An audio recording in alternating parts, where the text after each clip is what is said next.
Welcome to Front Office Pros. Today, we're going to be going through a 12-team auction mock draft. This is a Superflex draft, and Joe and I both went with the studs and duds strategy. We just talked recently about the most common strategies that you can have in an auction draft, and you're not going to want to miss all the money that Joe and I spent on just a few studs. Hike!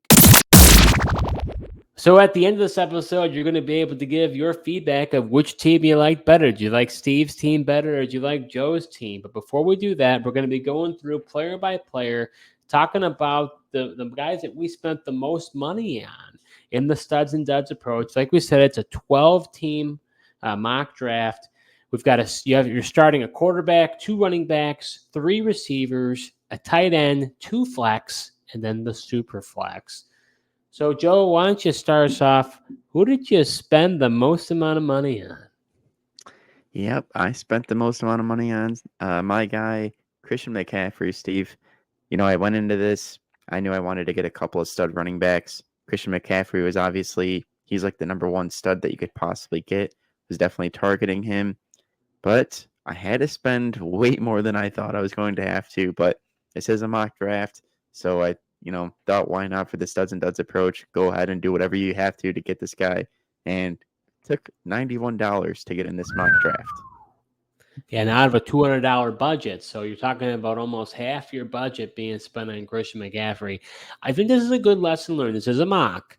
So, I mean, no harm, no foul, Joe. You don't have to keep McCaffrey for $91. But I think there seems to be quite a discrepancy if you look at the cheat sheets between McCaffrey compared to that next level between Breece Hall and Bijan Robinson. Seems like McCaffrey is the clear one for a lot of people out there. So I think a lesson learned in this is if you're going to use a studs and duds approach and you're going to go after McCaffrey, that's fine. I would just recommend that you nominate him as early as possible so you know how much you're spending on this guy, so you know how much you have available, because that's what you had to do. Thankfully, he was nominated early. You said going into it, I'm going to take McCaffrey. You had to adjust after that. Now, maybe you wouldn't have spent all the way, like you said. Maybe you would have went up to 91. Maybe there's a point where it's like, I just can't do it anymore. But if you are gung-ho and saying, I need to have this guy, better nominate him early. Yeah, honestly, I've seen him. I thought the max I'd have to go was maybe just over 80, but once it kept going, it eclipsed 80 and was into the 90s. I was really shocked, but I was like, you know what? This for the show, this was my plan. Just do whatever it took to get him, and here I go. But I mean, like you mentioned, if this was a money league, even if I was doing studs and duds approach, I would not spend $91 on Christian McCaffrey. Joe, don't tell the folks at home that gives a spoil out there. What do you mean? Well, I'm just not advising people to go out and spend $91. I mean, you get absolutely roasted. Well, you got to see what the rest of your team looks like. So, it's a fun exercise to do. Absolutely. Yeah. So the person I spent the most money on ended up going with quarterback Josh Allen. And here's the thing: when it comes to Allen, this is a super flex league. I think you and I were both a little thrown off by that.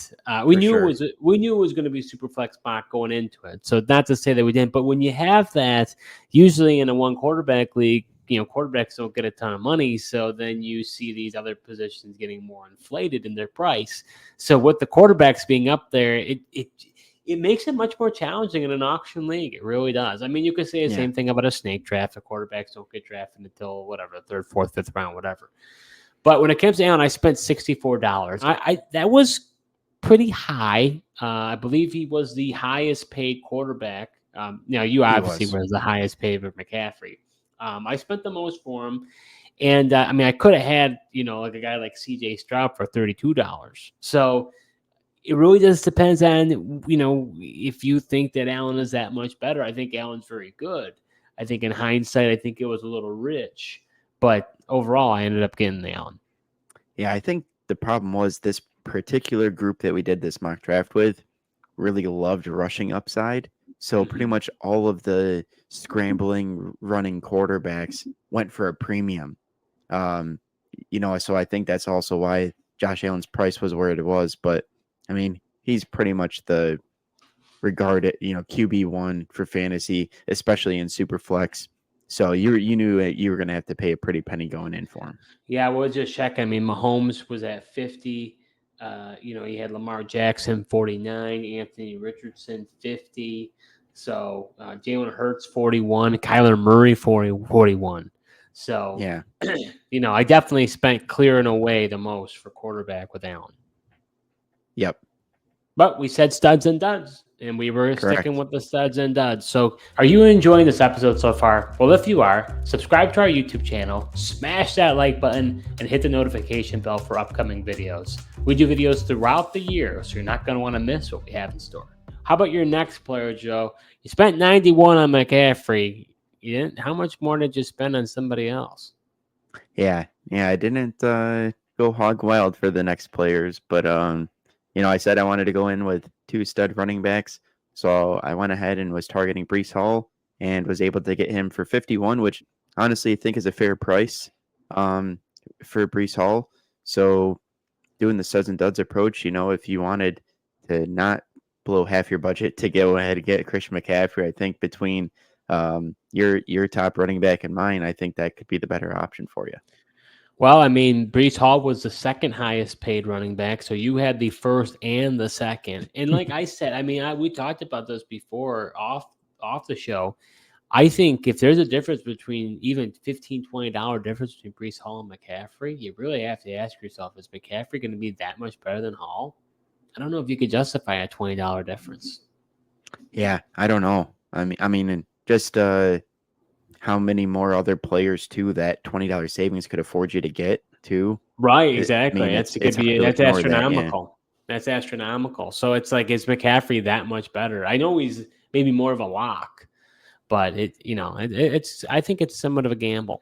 yeah. I mean, that's the thing. Like, we haven't even been able to see Brees Hall play with a quarterback like Aaron Rodgers. I mean, he only lasted 4 snaps last year, but even with bad quarterback play, like Brees Hall's been able to survive that. Just makes me wonder, how much more of this fantasy relevant and how much better could this guy be at fantasy with a guy like Rodgers at quarterback? I have to say, I'm pretty thankful. I'm in a lot of leagues with you, and I'm glad that you like the hero running back because I'm a zero running back guy. So it's nice that you and I Yeah, don't well, have to contend with each other. yeah, I like to go ahead and spend up on the running backs because the depth it just isn't there. Where I feel like wide receivers, you can go ahead and find them. Sure, running backs are risky proposition, but there's just so many wide receivers that you can possibly get later. So I think I personally like to spend up on RBs. So I ended up spending up on an RB here with my second highest player, and that's going to be Bijan Robinson. I ended up spending $47 for him, which I believe was the third highest. So we kind of slotted 1, 2, 3 in this scenario. But we talked studs and duds, and I thought Bijan. Honestly, I thought it was a very good price at Yeah, $47. Even though from a studs perspective, I was willing to spend more because that was my plan going into it. But I was very surprised at his price value, and so I went with it. It'll be interesting to see what people think. I mean, people were huge on Bajan, and then all of a sudden he didn't do so well. So it's like, what are people going to do this year? No Arthur Smith now. He's an interesting one to nominate early because does he go for a lot? Do you get him for a value? It'd be I interesting. I think people are going to be excited for Bijan. I think, like you said, the main thing was the mustache man Arthur Smith is out of town, and I think people are going to ready for him to get a full workload and better utilization. All right, so talking about your next player, Joe, that's the trifecta. This is your last big money guy. You were running out of money quick. I certainly was, Steve. But I mean, you almost blow half your budget on one running back. You're going to run out of money fast. So this is where the Superflex threw the wrinkle in there because I would have preferred to, get 2 stud running backs and kind of pay up for a wide receiver. But instead, it's Superflex had to get a quarterback. A lot of these quarterbacks just went more than I was expecting, especially the ones with the rushing upside. So ended up spending $30 for Brock Purdy, who I think is, pretty solid guy at the quarterback position. I know you don't like him, Steve. I mean, I know we're doing studs and duds, and he's not exactly a stud, but he's He's a still stud in your mind, though, Joe, and that's what yeah, matters. he's still like he's a serviceable starter in my mind. So and all these quarterbacks are going for so much. People might say $30 for Brock Purdy, but it was hard to get your starting quarterback under $30. No, you're not wrong. No, I mean there was a lot of people spending a lot of money. So I mean, I think people would think 30, and that might be a whopping number. But he's a polarizing player. I mean, there's Yeah. probably a lot of people who would view that as a good pick by you. I just I No, I notoriously know. I don't know like you it. don't like it, but Yeah. So my next guy that I spent up for, wide receiver AJ Brown, I'm spending $41. Thought this was a pretty good value. I was in on the likes of Chase and Jefferson. Those guys ended up going towards the $50 range. AJ Brown is kind of one of those top tier receivers, and I felt like I got him. Even though I view him as a stud. More often than not, I would think he'd be a first round caliber player. Maybe not in a super flex situation, but normally you're talking about Bijan and AJ Brown are probably talked about in your top 12 picks. So I got both those guys and Josh Allen. So I thought $41 for AJ Brown, not too bad. yeah, should have paid more for a better stud at the wide receiver position though, for You your think studs and so? duds. You Yeah, think so? yeah. This was too balanced for you. You think I should have? Well, because I mean, you did pay up for studs, but yeah, you created a balanced lineup essentially. Like you said, some of those other top guys went for the 50s. You might have should have had to go for the 50s because then you were still able to get some, different middle tier guys. For like you said, I ran out of money fast for 3 guys, and I got a bunch of dollar players. I mean, of 10 starters, though, half of them were dollar to players. Yeah, I mean to me that I say equates to studs and duds, but it's a sliding scale though. It yeah, really is. I mean, like you said, I mean we both went with studs and duds. Maybe I wasn't as studly as you, but you definitely went even ultra aggressive, and I could yeah. have. Because I mean, you Just had the money to pay Jamar Chase over $50. Like 10, But in 11 more my view, I dollars. guess I was looking as I don't really see that much of a difference to justify that $10 difference between AJ Brown and Jamar Chase, though. To be honest, Hmm. I don't know if there. I don't know if Chase is going to be all that much better. Yeah, I mean, he may not, but most people would rank him higher, and No, obviously he went for more. you're right. All right. So let's go to your next guy. Who you got there for your fourth player? Yeah, so like we've been saying, Steve, my money was running fast, couldn't really get a good wide receiver one, so I pivoted to the tight end position, and at this point I had like a $15 max bid. I got beat out for some other top tier tight ends, but I was able to snag Kyle Pitts for $11. I think it was pretty good value, but at least couldn't really get a very good wide receiver one, so I at least thought go for the tight ends and grab a top 5 tight end. I thought this was great value for you. Honestly, I couldn't believe that you got him for $11. He's gonna be. I would think maybe so many people have been burned by him that they're I kind think of that's done what it with him. is. Maybe that's what it is, but I don't know. I mean, I think he's very alluring, to be honest with you. I mean, with Kirk Yeah. Cousins and what he's been able to do at tight ends, I mean, I thought you got him for a really good price. Yeah, and honestly, like his rookie year, everyone says his rookie year was the best, and that was with his Matt Ryan. He hasn't really had a quarterback since Kirk No, Cousins coming in. I think if there's anyone that benefits, greatly in this Falcons offense, it could easily be Kyle Pitts. I mean, we saw T.J. Hawkinson didn't really do much in Detroit. All of a sudden, he goes to Minnesota with Kirk Cousins, and T.J. Hawkinson absolutely exploded. yeah, I think for me, if you're going to look at the inflation of Falcons, I'll take Pitts compared to Bijan or Drake London. For me, people are going to be all about Drake London, but it's like Pitts is a wide receiver in a tight end's body, and it's in the tight end position is bare bones. So I mean, it's very likely that Pitts could have just as good of a year, and you're not going to nearly pay as much as you would have to pay for London, in my opinion. I could be wrong about that, but I think people are too goo goo gaga over London. Yeah, it's hard. I like London as well, but it is but you're not wrong. You're gonna have to pay more for London. And honestly, if Pitts really goes for $11 in your drafts, I mean that's compared to what you're gonna have to pay for, the Kelseys and the Sam Laportas of the world. Even Brock Bowers went for a decent amount more than Kyle Pitts, and he's on a worse offense. So my next stud, I had wide receiver DK Metcalf, and spending $20 for him at that time of the draft. That cleared me out. I had, I basically had $1 bids the rest of the way. Typically I probably wouldn't have done that because I don't really like operating with just a bunch of $1 bids at the end of the day because That's how towards the studs end of and duds works, though. I know, and that's why I did it. But I'm just saying, in general, in my own personal thoughts on the studs and duds approach, when you're down to just $1, sometimes you just need that one extra dollar to go to two Yeah. to get somebody that you'd really like. And I just don't like being at the mercy of just having $1 because at that point, it's like almost like, well, do I nominate this player? Because I'm hoping, like, if I nominate him too early, then someone's going to go two and I'm out. But if I wait too long, someone nominates him and I can't even go for him anyways. Right. So it's kind of like this cat and mouse game of like, and then you nominate somebody you don't really want in hopes that somebody else bids for him, and then nobody wants them, and then you're stuck with them. So I don't like having to do that, but yes, you're right. We did studs and duds, and so I felt like I had to go all in and get Metcalf here.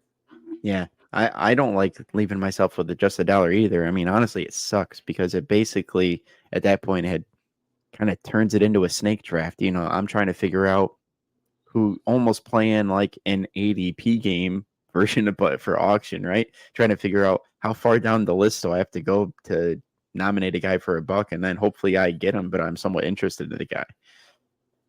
So, what's your next player here, Joe? You're getting close to having just $1 bid players here. Yeah, I was close. So before that though, I had a $5 max bid, I think, and was able to go just under that and get Lad McConkey $4 and essentially my wide receiver one. Which in a studs and duds approach, this is your dud.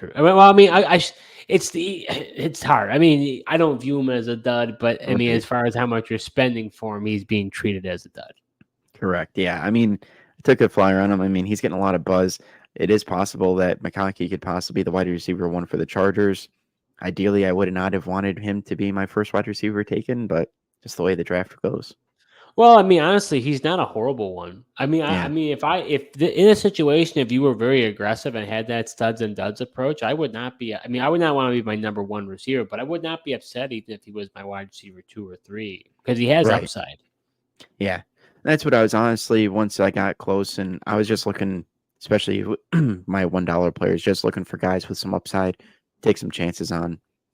So my last guy that I spent a good amount of money on was tight end Dalton Kincaid, $16. Ended up getting the stack with Josh Allen and Dalton Kincaid, which in this lineup I'm really excited about because I think he could be the number one option for the Bills this season. So I mean, I think 16. I mean, it was kind of middle of the road. I mean, middle of the road, a little bit higher, for tight end. So I ended up spending up for that. Again, you probably felt like I could have packaged Metcalf, Kincaid, and Brown and probably went a little bit higher. But even then, I mean, really, the honest truth is, though, I mean, because McCaffrey was, the one that you spent on was truly the highest. Had I not, even if I went for a guy like, Chase or Lamb, even, I still would have had. I probably don't have Brown, Metcalf, and Kincaid, but I have Lamb and probably one other player. So I really only had one additional player by going for Brown instead of going Yeah. for broke. But I mean, you could have had Lamb though, who's potentially some people's wide receiver one, and probably still could have got your stack with Kincaid, and then you essentially would have had like a top tier stud at every position. Yeah, I could have, and that probably would have been the difference. Would have been instead of Brown and Metcalf, I get Lamb, and then I would have had Lamb and Kincaid Right. with Bijan and Allen. That probably would have, and I could have easily have done that. That could have been my team. Yeah. So you've got one other player that's not a dollar player. Who do you got, Joe? Yep. So you try to get this quarterback for $1, and I said not so fast, Steve. I want $2 for quarterback Bryce Young.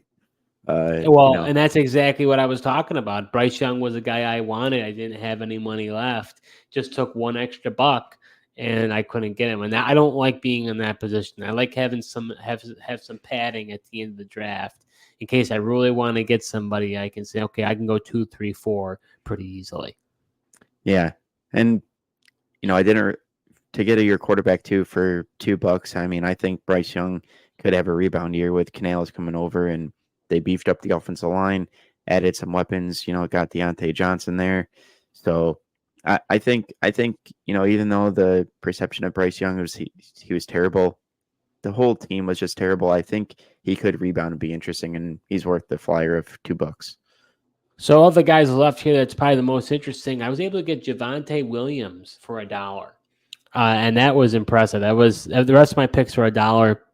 And to get Javonte Williams for $1, I was shocked, to be honest with you. Now, there's been a lot of reports. They're talking about, is he going to get cut in training camp? I think that's ludicrous. I don't think I think that's just people are getting a little bit too crazy here. But I think this is a little unrealistic. I think with this being a mock, I think more teams were willing to spend up. I think if, it was really, the game is on here and it's a real draft, I don't see Javonte going for $1. I could see this guy easily going for 10. So I don't, I think even this draft in general, right? We don't know what the other teams were doing. This was all users. There were no bots here. I think a lot of people lean towards that studs and duds approach. There was a lot of value here. Yeah, there definitely was in the star players, stud players. They were going for a ton. Guys were super aggressive, and which led to middle of the tier guys just going ultra cheap and ended up being great values. But yeah, I agree with you. I mean, the talk of Javonte Williams getting cut. I mean, the guy was coming off of a serious knee injury. Everyone knows that the 1 year after, he's not. The players just aren't going to be that good. He kind of feel like he came back a little too fast. I think this year he's going to look a lot better. But yeah, the fact that he's going to get cut. I mean, I get everyone's in love with Jaleel McLaughlin right now. He put on 7-8 pounds of muscle, and everyone in minicamp is just raving about him. But we'll see how the training camp goes, how things play out. Well, I think it's also the addition of Audric Estime. Yeah, I think that, and then they also have Blake Watson as well as an undrafted running back. it's a crowded room.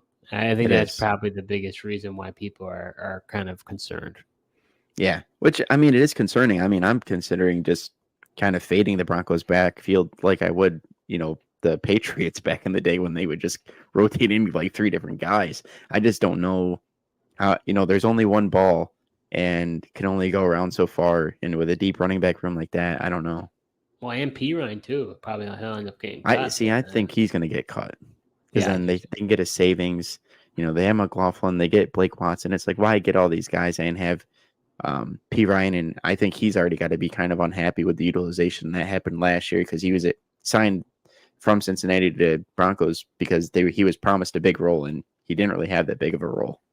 So those were some of the main players that Joe and I had. So transitioning over, we're going to talk about the full team overall. My team versus Joe team. We're going to talk about the players we didn't talk about.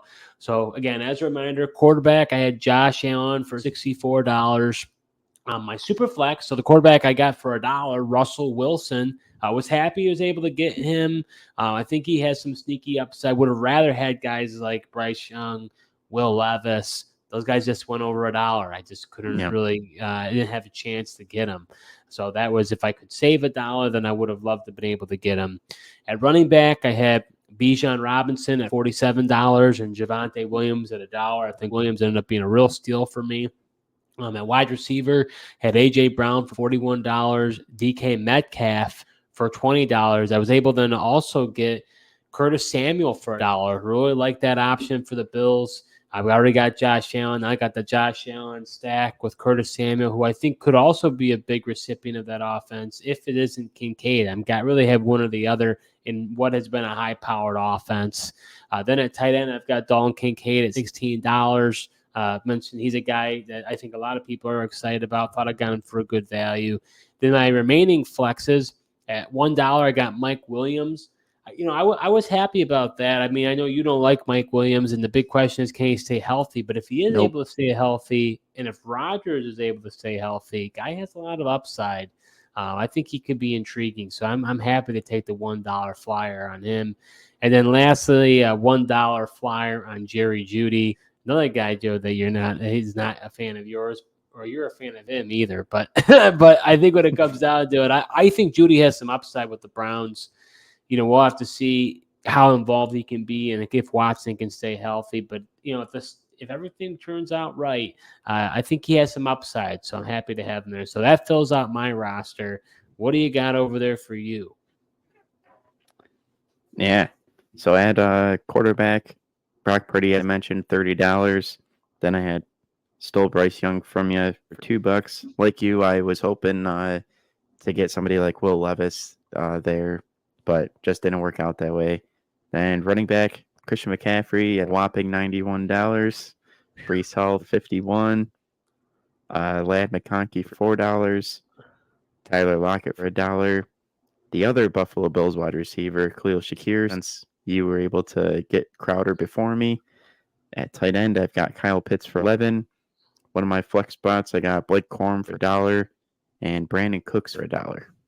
What was your thoughts on going for Corum, Cooks, and Lockett and Shakir? I know you didn't get a chance to talk about those guys earlier. What made you target those guys with the dollars that you had left? Yeah, so I mean, Lockett, I just was he's been a solid wide receiver, just to have in your team, and the fact that I could snag him for $1 at this point with the dollar players, I was just looking for somebody who I think is going to be able to score a decent amount of points for me. And then Shakir, people are thinking this could be the breakout year, so I think he's got potential upside in that Bills offense. Obviously, we know about all the vacated targets with Diggs being gone, Gabe Davis being gone as well. We don't really know who's going to take over those receptions. I mean, could easily point to Kincaid or is it Can Coleman, but Shakir is an interesting guy to try to take a flyer on. And then Blake Corum, I was looking at between like wide receivers, running backs. I wasn't really at that point. Nobody was screaming at me at the wide receiver. So I decided to go with Blake Corum, who I think could be decently involved in this Rams offense. We know McVay likes to ride the hot hand. So if Kyron Williams has also been a player that, can get hurt, if he does, I think Corum's got a great opportunity there for carries. And Brandon Cooks looks like the wide receiver 2 on the Dallas Cowboys, opposite of CeeDee Lamb. So the fact that I could get him for $1 late, I think that was a pretty good flyer as well. Yeah, no, I think they were decent flyers. Again, talking studs and duds, I think overall that worked out pretty well for you. I think those duds that you got could be decent contributors. I like Corum a lot, honestly. I think if Kyron Williams isn't able to stay healthy, which could be an if, honestly, I think he could be very good. Yeah, and all he needs is the opportunity. But I mean, I know you're going to say, "Oh, Michigan homer," but his vision and his cuts, Blake Corum, he's so good and so smooth. I think if he gets the opportunity, he might be able to rip it away from Kyron Williams. Michigan homer. So, but to close it out here, Joe, overall, what were your thoughts on using the studs and duds strategy? Did you like the strategy? Do you feel like it wasn't your favorite? What were your overall thoughts? Yeah, overall, I like the studs and duds strategy. Ideally, you wouldn't, blow half my budget on one guy essentially. But I do think it's a good approach because it's important that you have studs on your team. And I just find that now this mock draft was a little different because I feel like we said everyone was going so heavily after the studs, but I feel like sometimes when you wait for those values, there's other owners that are too, and you end up paying more for the values. So sometimes it's better just to spend up and get the studs at the top of your drafts. Yeah, I personally was very happy with my draft. If I would have left my draft with this team, I would be ecstatic. I mean, there are definitely some gambles. I mean, at this point, I only have Javonte and Bijan as my running backs. I have no backup quarterback on Russell Wilson. We didn't talk about the remaining bench spots or anything like that. We didn't focus on that. We just really primarily focused on the starters. But this starter group, it has some possible holes in it, but I'm excited for the upside as far as the studs and duds approach goes. Well, and that's what happens with studs and duds, right? I mean, you're stud heavy. Your balance of roster is not really going to be there, and you just know that you take some $1 flyers are not all going to work out, but at least you only spent $1, and you can pivot after week 1, and once somebody flashes, you can drop some of those $1 players and go ahead and search the waiver wire and improve your team that way. So that does it for our 12-team auction mock draft for Joe and I.